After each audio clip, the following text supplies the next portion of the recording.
How's it going, everyone? Andrew Baena here, and on today's video I'm going to be demoing the Direwolf Overdrive pedal created by Highwind Amplification. Here's how it sounds in a full band mix.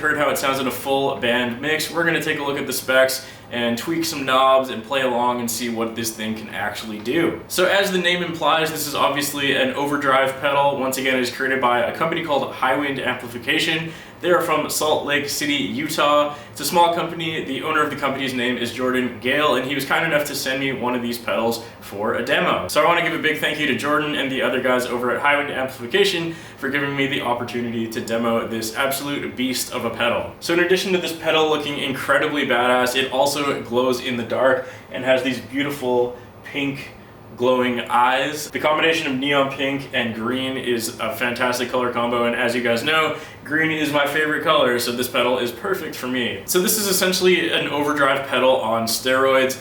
It's kind of got the classic features you might expect from an overdrive pedal, such as, you know, a level, tone, and drive section, which is pretty typical. It also has a bunch of other features which I think make this pedal really stand out and make it very much unique in terms of an overdrive pedal. I think personally my favorite feature of this pedal is the blend knob right here, because I find that really cool to be able to dial in a sound with this pedal, and then depending on how much gain my amp has, I can just dial the blend knob back or forward, and then I get all of my settings exactly the same, but just less or more of them exactly how it sounds. So while we're talking about the blend knob, it should be pretty self-explanatory, but obviously if you twist to the left, it's completely dry, and if you twist it to the right, it is completely wet. For this demo, I had it around that area, so about, what is that, like 40% or something like that. There's also the level, which is, again, pretty self-explanatory. I had that at full. The drive, I had at maybe like 1 o'clock, 60%-ish, and the tone, I had quite high up there, about like 75 or 80%. So again, these are the settings that I used. Those ones are pretty self-explanatory, but then there's some other switches down below here that maybe aren't quite as obvious, so let's talk about those. So the first switch we're going to talk about is the byte switch, which is located right here. So if you have the switch facing up, it is set to bright mode, and if you have it down, it's set to stock, so it's, I guess, essentially not doing anything. Next up, we got the growl setting, which is for bass shaping. The middle is just, again, the standard bass, so not doing much. Up is more bass, and down is the most bass. The next switch is the mode, so this is your clipping mode. So when it's at the center, it's at a diode clip. When it's at the top, it's an LED clip. And when it's at the bottom, it is a MOSFET or MOSFET, however you say that, clipping mode. And last but not least is the boost. And this can be in 2 positions as well, either up or down. And again, this setting is kind of self-explanatory as well. It's a boost switch, it's on or off, up or down. So to get the sound that I was using in this demo, once again, I have the settings as shown on the pedal currently, and I have this running into my Kemper, which has a 5153 profile. So for the first tone I'm going to show you guys, I dialed back the gain on the Kemper and dialed up the gain on the Direwolf to give you guys even more of a good idea of how much contrast there actually is when the pedal is on or off. And then as for the sound that I'm getting, I'm using a Fast Guitars Orion 7-string tuned to drop A with Seymour Duncan Alpha Omega pickups, and this is going into an Aris Effects Hades gate before hitting this pedal. You know, with any modern metal tone that has a ton of gain, you're gonna need a noise gate anyways, but the noise gate doesn't color the tone at all, so I just want to mention that it's there in case you wanted to know if there's anything else, because there is. So I'm going to show you guys what my tone sounds like with the pedal off. So with the pedal completely off, my tone sounds something like this.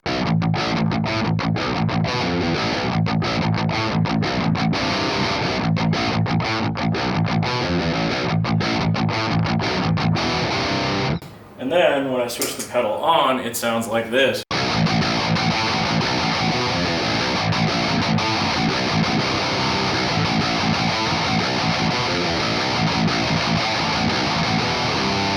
So quite a big difference there. Once again, the thing that I really like the most about this pedal is that blend knob, because I really like these settings. If I wanted to blend in less of the pedal, I could just turn it up a little bit.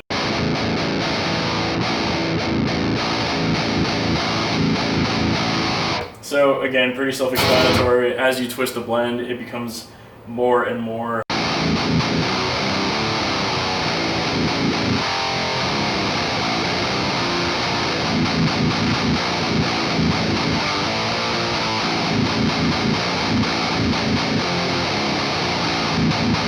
So I think that pretty much covers it in terms of what the specs actually are and the tone that I personally got that I really liked.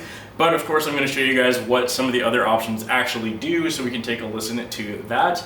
So I'm basically just going to play some random riffs in drop A and twist some knobs, and you guys can hear how those knobs affect my guitar tone.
Alright guys, so that'll pretty much do it for this video. Once again, if you want to learn more about the Highwind Amplification's Direwolf pedal, there will be a link to their website in the description below. Once again, huge shout out to Jordan and Highwind Amplification for sending me this pedal. It sounds really awesome and it looks amazing. Once again, that's pretty much it. If you liked this demo, definitely give my channel a subscribe. Also hit that like button. Let me know if you have any questions or comments in the comments section below, obviously. And check out all the other links in the description below for a bunch of other stuff, such as my merch, my Patreon, where you can get the audio download and stems for videos like this and many others. And there's a bunch of other cool stuff in the description, so you should just go check those links out. Once again, guys, I've been Baena. Thank you so much for watching, and I look forward to reading your comments. I'll see you next time.